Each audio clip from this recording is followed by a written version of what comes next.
ನಮಸ್ಕಾರ.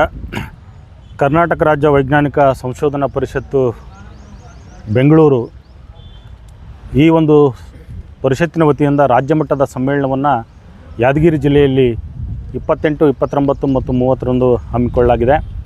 ಇದು ಯಾದಗಿರಿ ಜಿಲ್ಲೆಯ ಜನತೆಗೆ ಒಂದು ಸುದೈವದ ಸಂಗತಿ ಅಂತಲೇ ಹೇಳ್ಬೋದು. ಯಾಕಂದರೆ ವೈಜ್ಞಾನಿಕವಾದಂತಹ ಹಿನ್ನೆಲೆಯಲ್ಲಿ ಈ ಮೂಢನಂಬಿಕೆಗಳನ್ನು ದೂರೀಕರಿಸುವಂತಹ ನಿಟ್ಟಿನಲ್ಲಿ ಈ ಒಂದು ಸಮ್ಮೇಳನ ಅತ್ಯಂತ ಜ್ಞಾನವನ್ನು ನೀಡುವಂಥ ಒಂದು ಸಮ್ಮೇಳನವಾಗಿದೆ.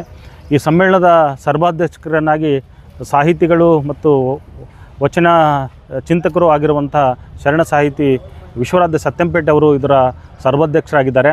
ಅವರ ಮೆರವಣಿಗೆಯನ್ನು 28 ಡಿಸೆಂಬರ್ ದಂದು ಮೈಲಾಪುರ ಅಗಸಿಯಿಂದ ಪ್ರಾರಂಭ ಆಗ್ತಾಯಿದೆ.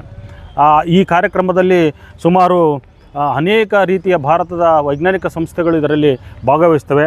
ಅದರಲ್ಲಿ ಪ್ರಮುಖವಾಗಿ ISRO, DRDO, NAL, HAL, PIRM, Bharat demo invitation limited, ಆಮೇಲೆ ವಿಶ್ವೇಶ್ವರಯ್ಯ ಇಂಡಸ್ಟ್ರಿಯಲ್ ಟೆಕ್ನಾಲಜಿ, ಹೀಗೆ ಬೇರೆ ಬೇರೆ ರೀತಿಯಾದಂಥ ಜವಾಹರ್ಲಾಲ್ ನೆಹರು ತಾರಾಲಯ ಮತ್ತು ಮೊಬೈಲ್ ಪ್ಲಾನಿಟೋರಿಯಮ್ಮು, ಇಂಥ ಅನೇಕ ರೀತಿಯಾದಂತಹ ಸಂಸ್ಥೆಗಳು ಸುಮಾರು 20-25 ವೈಜ್ಞಾನಿಕ ಭಾರತದ ಸಂಸ್ಥೆಗಳು ಇದರಲ್ಲಿ ಭಾಗವಹಿಸ್ತವೆ.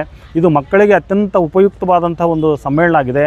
ಈ ಯಾದಗಿರಿಯ ನಾಗರಿಕರು, ವಿದ್ಯಾರ್ಥಿಗಳು, ಶಾಲಾ ಕಾಲೇಜಿನ ಪ್ರಾಂಶುಪಾಲರು ಮತ್ತು ಮುಖ್ಯ ಗುರುಗಳು ಮತ್ತು ಶಿಕ್ಷಕರು ತಮ್ಮ ಮಕ್ಕಳನ್ನು ಹೆಚ್ಚು ಸಂಖ್ಯೆಯಲ್ಲಿ ಈ ಸಮ್ಮೇಳನಕ್ಕೆ ಕರೆತರುವುದರ ಮೂಲಕ ಅವರಿಗೆ ವೈಜ್ಞಾನಿಕ ಅರಿವನ್ನು ಮೂಡಿಸಬೇಕು.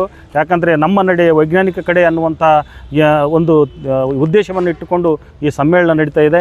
ಈ ಸಮ್ಮೇಳನದ ಸದುಪಯೋಗವನ್ನು ಈ ಯಾದಗಿರಿ ಏನು ಹಿಂದುಳಿದಿದ್ದು ಅನ್ನುವಂಥದ್ದೇನಿದೆ ಮತ್ತು ಮೂಢನಂಬಿಕೆ, ಮಾಟ ಮಂತ್ರ ಅನ್ನುವಂಥದ್ರಲ್ಲಿ ಹೆಚ್ಚು ನಂಬಿಕೆಯನ್ನು ಇಟ್ಟುಕೊಂಡಿರುವಂಥ ಈ ಒಂದು ಭಾಗದ ಜನರು ಈ ಒಂದು ವೈಜ್ಞಾನಿಕ ಸಮ್ಮೇಳನದಲ್ಲಿ ಪಾಲ್ಗೊಳ್ಳುವುದರ ಮೂಲಕ ಅದಕ್ಕೆ ಪರಿಹಾರವನ್ನು ಕಂಡುಕೊಳ್ಬೇಕು.